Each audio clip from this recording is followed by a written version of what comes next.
anybody looks it back to the history of the Bengal Delta, it was the richest province of that time.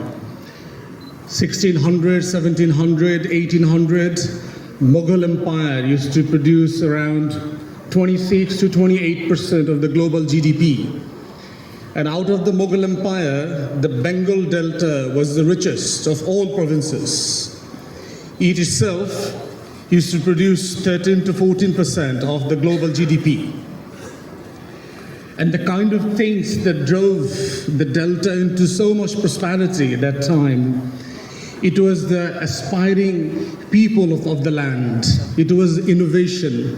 If anybody was familiar with history, muslin was the lucrative things for the royal families of the Western European capitals. And the kings and the queens, princes used to order for 11 months in waiting to have that muslin for their wedding. So that was the things that Bengal used to produce. Atlantics, Pacifics, and all the forces used to fight for influence around. Have the boats and the ships for the kind of warships equivalent of the time used to be produced in Bangladesh or the Bengal Delta, historical Bengal area. So we, despite all the challenges, our history is full of suspenses and adventures. Yes, there are times that we fell back, we had difficulties, but it is inherent with our land and the people that we rise again like the phoenix, again and again. We keep ourselves moving, we dream of the things that no one else dreamt. There is a historian, Gokhale used to say what the Bengal used to think today, India thinks tomorrow. That's the kind of intellectual advancement that the Bengal Delta had in our history throughout centuries.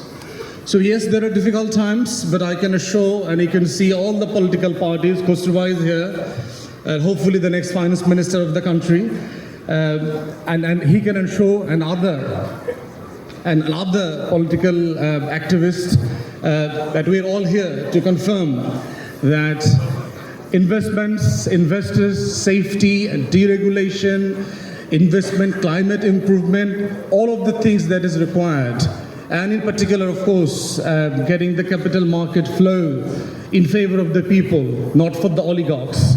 These are the things that, of course, we agree to it, we have fought for it, we talked about it, and there is a no going back things. So I thank the organizers, the host, for bringing our Japanese friend back into business, and we are here, we are going to fight for you as well on the streets. So the better climate, the better trading environment are given by the state and the government of today and the future governments. So we are all together to have that political stability, and our learned one of the friends at the panel was saying no more violence. Well, of course, human history is full of violence. We simply know no country, not even the Europe. I lived in London for many years. No, not any of the countries can assure of that. And of course, given the high level of young population yet unemployed, graduate unemployment, there's a lot of things here. So simply these are not things that we can tell you like the biblical truth, this is going to happen. But of course, we are on board. There is no disagreement of your expectations, and we're going to fight that on the streets and in a democratic process. So climate of investors, the things they expect from us are not breached. They're there, and the mass uprising happened last year should be the last one in our history. So investment, trade, business are the foremost priorities in the coming years. Thanks, host and everybody. Assalamu alaikum.